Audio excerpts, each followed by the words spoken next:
Hello and welcome to Arsenal Analysed. I'm JC. I hope you're doing well. Today I bring you tactical analysis of Arsenal 4, Leicester City 2. So much to go through during today's video. And if you are looking forward to it, do go ahead and smash that like button. And if you're new around here, please do subscribe as it massively helps me and the channel out. But let's waste no more time at all and jump into some basics to start today's video off. So looking at the starting 11 in my preview video, this was the exact starting lineup that I had predicted. In my opinion, you never change a winning side. It was obviously nice to hear and eventually know after the game that the likes of Tomiyasu, Emil Smith-Rowe and Kieran Tierney return to fitness, but nevertheless, never change a winning side. And boy, was it the right decision from Mikel Arteta. And we will get into some individual performances at the back end of today's video. Saliba is someone that had a very good game. Unfortunately, he did score an own goal, but he didn't let that get the better of him. He continued to put in a top performance. Thomas Partey, very solid in midfield, which is what you expect. And I hope that he can continue some fine form throughout the season, keeping consistency with his fitness. Martin Odegaard was another player that helped set the tone today, constantly pressurising whilst moving forward, especially as the new Arsenal captain. Bukayo Saka, compared to last week when we played Crystal Palace, he didn't have the best of games, but that is the beauty of having the front three that we do, is that when a Bukayo Saka or a Martinelli or any of the front three, if they do have an off week, there are other players that we know who can change the game. And in this instance, it was certainly the two Brazilian lads in Jesus and Martinelli. And another quick shout out to Zinchenko, who for me had an absolutely phenomenal game. And although he was listed as a left back, he pretty much doubled up with Granit Xhaka in that 3-8 role, more specifically in that half space, if you will, making up and creating overloads in midfield. Now, as we know, Premier League clubs this season can utilise 5 substitutions across 3 instances. Arteta only decided to make 4 substitutions on this occasion, and he did make good changes, in my opinion, as well. Bringing on the likes of Tomiyasu and Kieran Tierney to bring the match sharpness and fitness was a very good shout, but also to keep things fresh whilst Leicester were chasing the game, and also Eddie Nketiah as well, and also nice to see Smith-Rowe off the back of a slow start to the season due to fitness.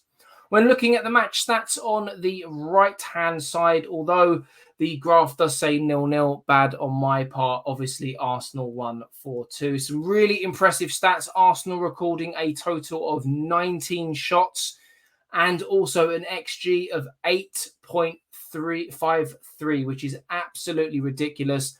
Jesus probably could have had a hat-trick inside the first half and even 4 goals in total. Granit Xhaka probably could have got a couple in the first half before he got his first goal of the game. 15 fouls. That was a bit of a surprise to me when I was reading these stats, but nothing else concerns me or excites me. But that XG of 8.53 is absolutely ridiculous. Arsenal really struggled to score goals at the back end of last season. Hopefully, that is something that Arsenal can now put behind them.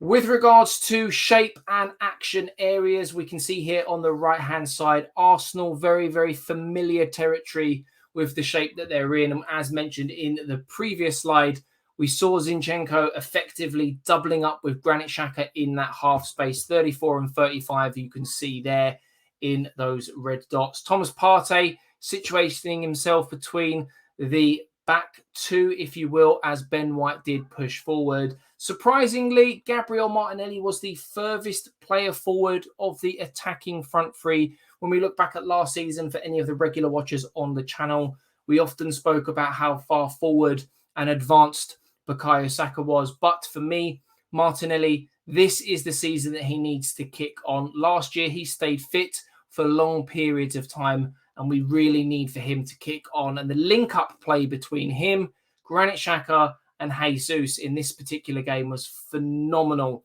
And if we look at those action areas there, it's no surprise the graph just under Arsenal's passing shape that a lot of that activity did come down that left-hand side where Xhaka, Zinchenko and Martinelli were situated. Those wide rotations, sometimes Zinchenko would come inside as more of an inverted fullback and make those numbers up in midfield, as already mentioned, creating overloads. But then other times he would push high and wide, similarly to the way that Kieran Tierney plays, and also helping create those wide rotations, allowing the likes of Granit Xhaka to bomb on and make those 5 players up in that attack. When we look at Leicester, they're very, very compact in the middle of the park. It did seem as though that they were set up for more counter-attacking football, which is effectively where both of their goals came from when we look back at it. And the Saliba own goal, it was a long ball over the top, which was put into the danger area. Saliba probably should have cleared it. Unfortunately, it didn't fall quite right for him. And the same with James Maddison. For me personally, Aaron Ramsdale should be doing better at his near post with the ball going through his legs. But that is not a criticism. I love Aaron Ramsdale. It's just something that he should be doing a little bit better. And we'll get into that in a later part of this video. Top statistics, though, aerial duels and ground duels, top of the chart. Gabriel Jesus, tackles 3 from Gabriel at the back. Interceptions for Fana. Passing accuracy, Zinchenko with 96%, which is just absolutely phenomenal. 4 key passes from Gabriel Martinelli today. Very unlucky to not get a few more goals. Long balls completed, 4 by Maddison. 2 crosses completed by Saka. Completed dribbles, 3 for Jesus and Martinelli. And then a total of 7, yes, 7 shots from Jesus. So some top statistics there for both Arsenal and Leicester. Let me know down in the comments below. Was there something that I might have missed with those stats? And let me know what you think down below. But let's jump into breaking down the goals from this game. Now, in the top left-hand corner, picture number 1, talking of those wide rotations, talking of those 3 players in those triangles, we can see here highlighted in the 3 red circles initially. On that left-hand side, we've got Martinelli, who plays the ball into Granit Xhaka, who lays it off to Gabriel Jesus. And as we can see in picture number 2, an absolute world-class finish. It was kind of like a chip/curler into the top corner. The vision and the audacity that he had to do this, for me, is just absolutely fantastic. To open his official account in an Arsenal shirt at home, this was a brilliant first goal in an Arsenal shirt. And then as we can see in picture number 3, a corner comes in. Unfortunately for Leicester, it comes off of a blue head, and that poacher-like instincts, fox in the box. Gabriel Jesus is lurking at the back post. Leicester players can't react in time, and he sneaks that ball in to make it 2-0 to Arsenal. Now, as mentioned just a few moments ago, we can see here in picture number 4, there was a ball lofted over the top. And the player on the left-hand side in picture number 4 is the Leicester player who moves the ball into a dangerous area. He asks a question of the Arsenal goalkeeper and defenders, but whilst also looking to aim for Jamie Vardy. Unfortunately, 9 times out of 10, Saliba would put this out for a corner. Maybe some communication between him and Ramsdale would have been a little bit better. Maybe Ramsdale could have come for the ball. And unfortunately, it does come off of his head and go into the back of the net. But as I mentioned in an earlier part of this video, he shook it off really quickly. He didn't let this affect his performance moving forwards. Moving into a couple more goals here. This is the last slide for tactical analysis. An absolute blunder at one end from Arsenal and Saliba. And literally just a few moments later, there was a blunder from a cross from Ward, which fell very nicely to Gabriel Jesus, who managed to pick up 2 assists today. He lays it off to Granit Xhaka, as we can see here in picture number 1, and he essentially has an empty net to poke the ball into. And as mentioned earlier in this video, he could have had a couple of goals earlier in the first half, 2 or 3 maybe. So an excellent performance from him. In picture number 2 here, we can see that James Maddison, a player that I highlighted as a danger man for Leicester in my preview video, he takes that shot. He has to ask that question of the goalkeeper. Again, Like I said before, 9 times out of 10, these things don't happen. But Aaron Ramsdale does get beaten at his near post. He allows the ball to go through his leg. To be fair, Maddison hit this with a ridiculous amount of power. But for me, still, Aaron Ramsdale should be doing far, far better. Fortunately, we were very much in control of this game and it didn't come back to bite us.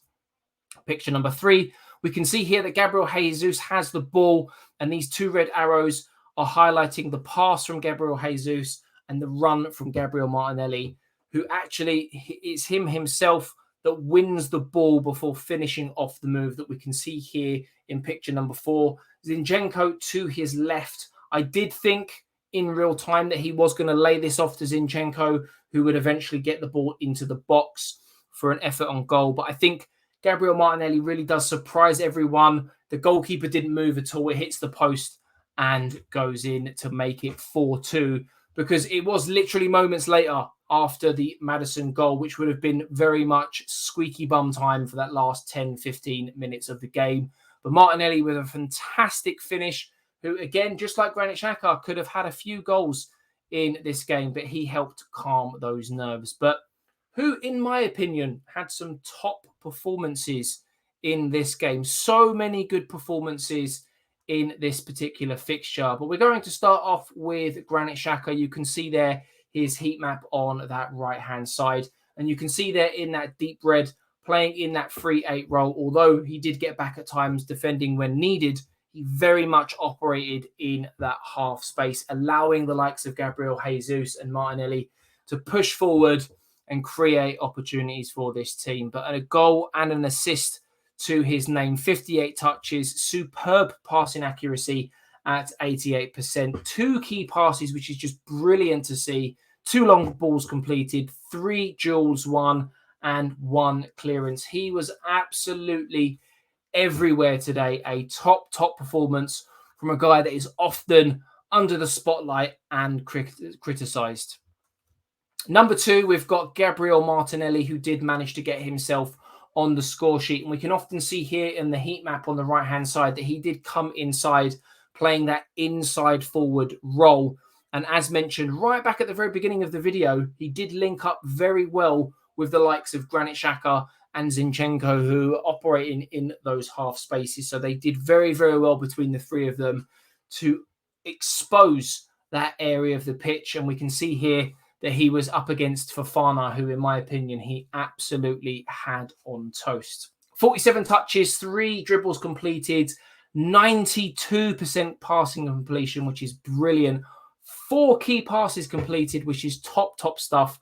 Only 1 completed cross out of 8, but 8 crosses into the box is brilliant stuff. 4 duels won and 1 interception. So 2 absolutely top-notch performances from the likes of Granit Xhaka and Martinelli. But for me, man of the match, a lot of people had Zinchenko down, actually. But for me, there's only one person, Gabriel Jesus. What a player.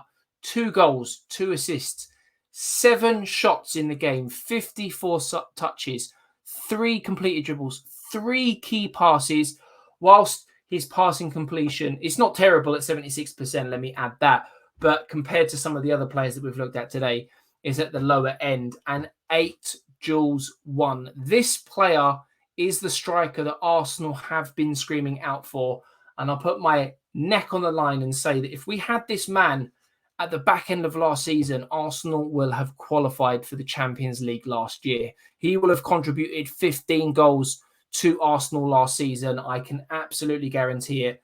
This guy is going to be up there amongst some of the top goal scorers. Not necessarily the top goal scorer. I do think that will fall in someone else's camp, but he will be up there for Arsenal this season. He really, really does excite me in this new look Arsenal attack.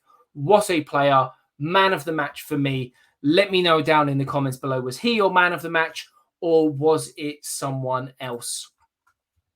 What a performance from Arsenal today. Arsenal 4, Leicester 2. I hope you have enjoyed today's tactical analysis, the first on my channel this season.